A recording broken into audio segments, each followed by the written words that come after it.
go on. But Terry, don't lean back too much, okay? Democrats' end game is with illegal immigration and why they want it so badly. Governor Cuomo signed a bill passed by the New York legislature on... Dad, you're going to have to start over. What? You're clicking that pen. Oh. So... I was thinking that and I didn't know how to stop him.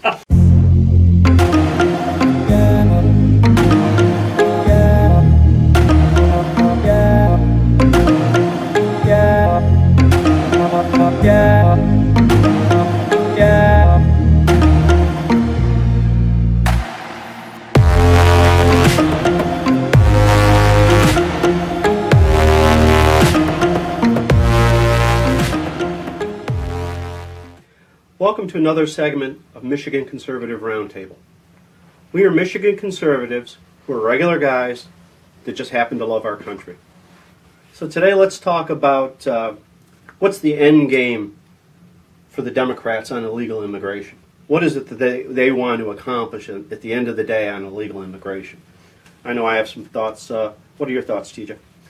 Well, I honestly feel it's all about expanding their voter base. This enables them to stay in power. They'll outnumber the Republicans. Because of the immigration issue, we've lost California. We're on the verge of losing Texas.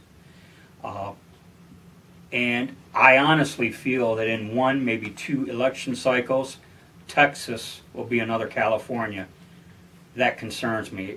If Texas goes Democrat and remains Democrat like California has, Republicans/conservatives are toast.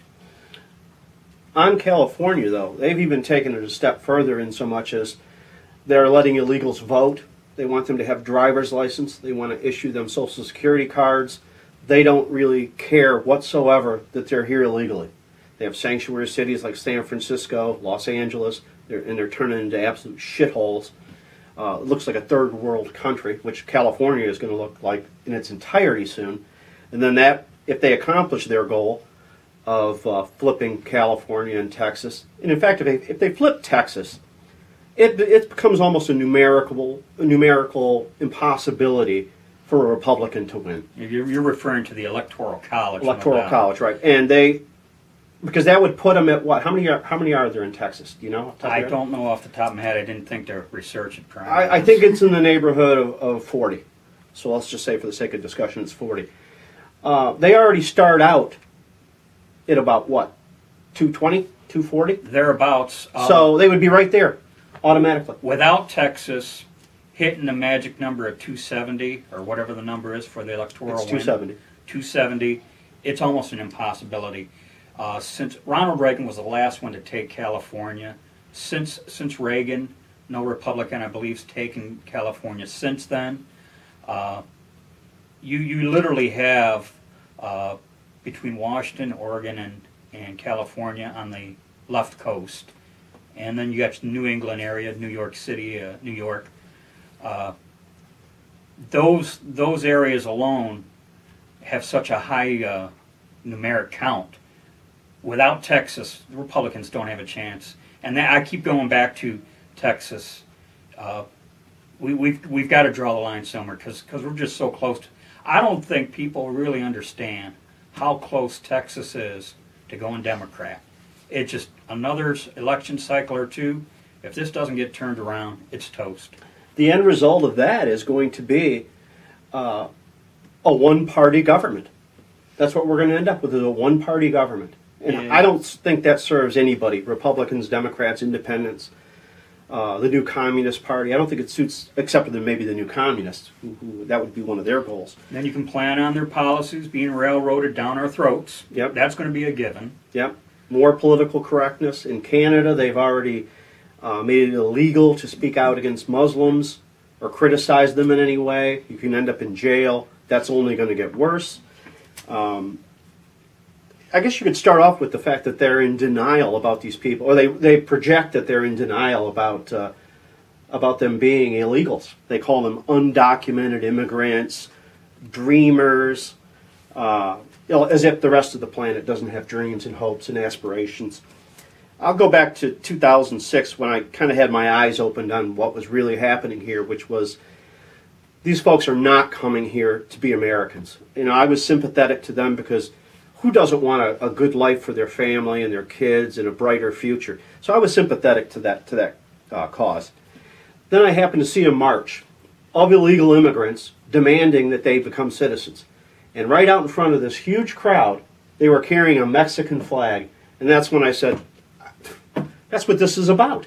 This isn't about them becoming Americans. This is about them bringing their culture and their country here. And they're going to live here like Mexicans.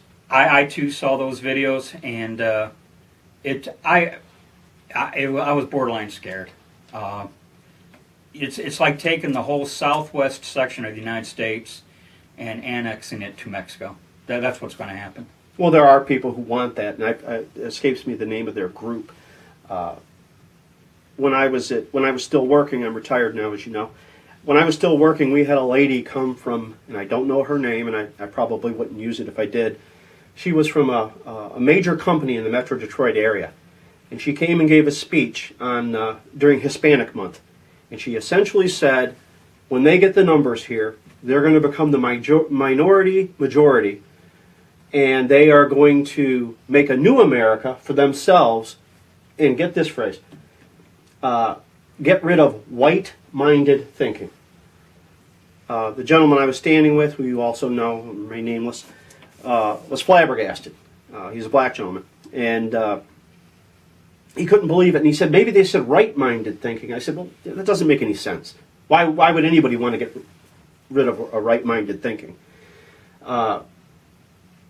And she just laid out the plan as to how they're going to do it. And she made the comment that they didn't really care about what blacks think because they were only going to be 7% of the population. And I thought, well, they're 13% now, so how's it going to get to be 7? Well, that can only happen a couple of ways. The number of Hispanics will increase so greatly that the percentage of blacks will drop down to 7.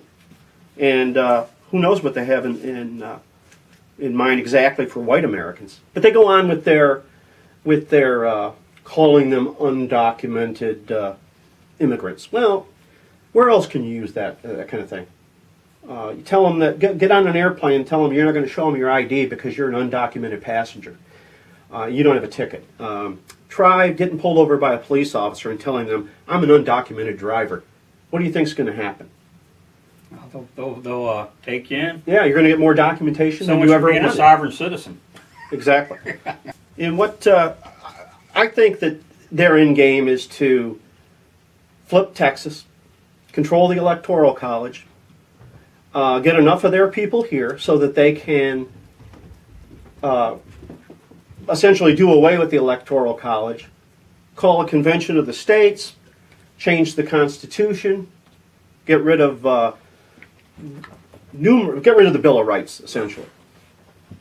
Get rid of the whole Bill of Rights. You're not going to have the First Rewrite Amendment. it at least. You're going to rewrite it to make it politically correct and just continue on that road. That's what their end game is. They're not very transparent about it at all.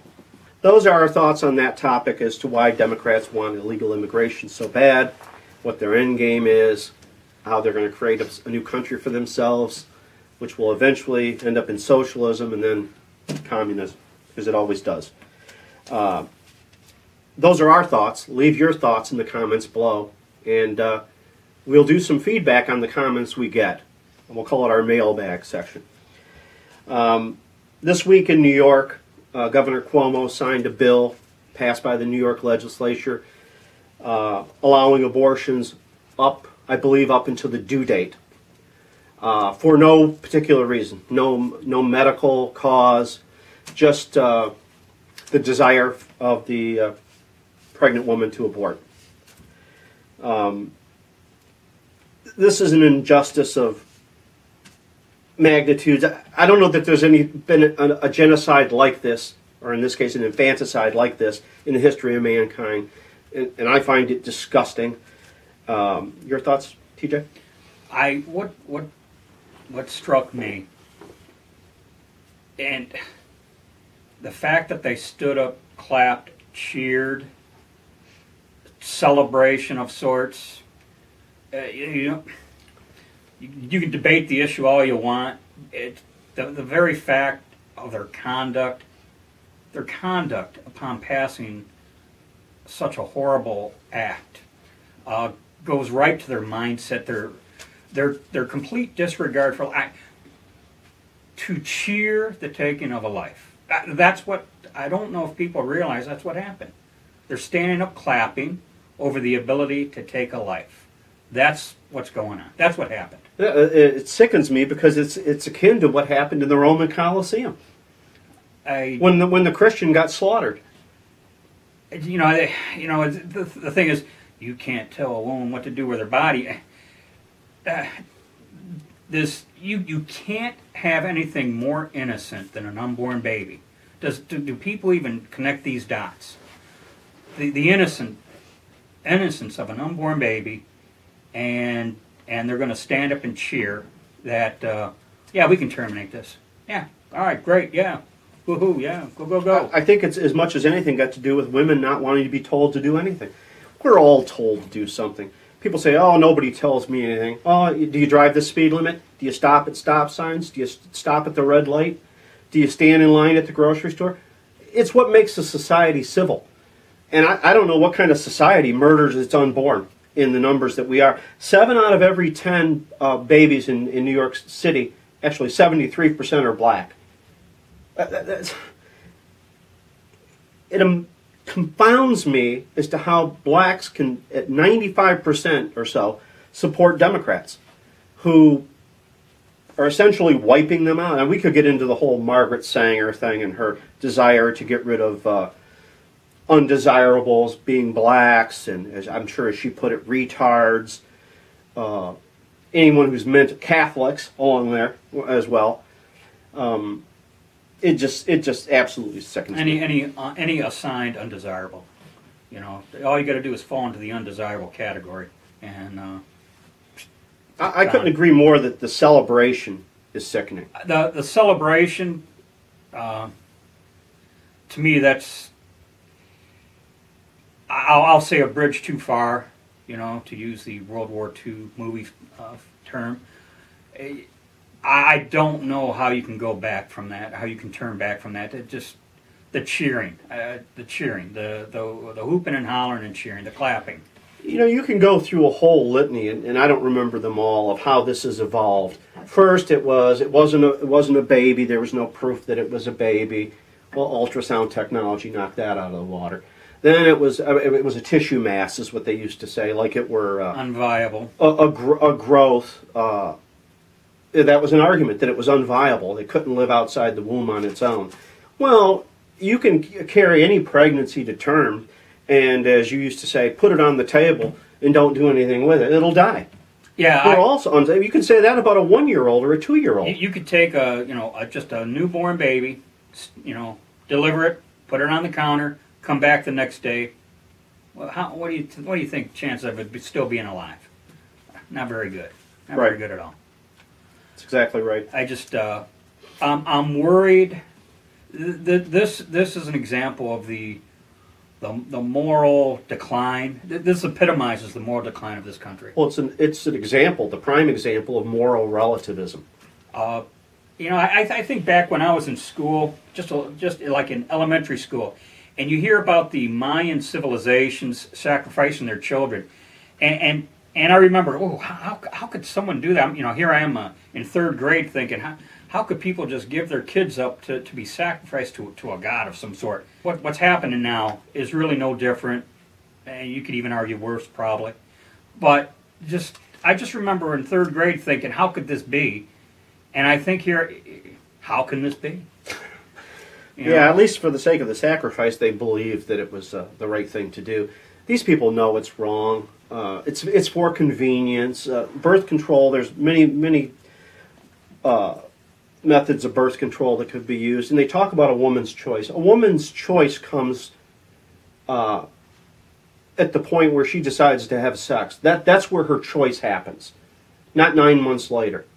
When she chooses to have sex, so like if I decide to pour hot water on my hand, I know there's a consequence to that I'm going to get burned. She knows there's a chance she's going to get pregnant. That's where the choice has to come in. It can't come later.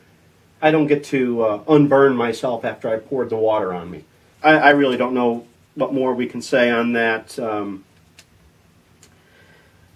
going to wrap this segment up. We urge you, if you like what you heard and you're interested in hearing more, please hit the subscribe button. So we're going to close this session out. We want you to be safe, watch your six, and don't tread on me. And keep your powder dry.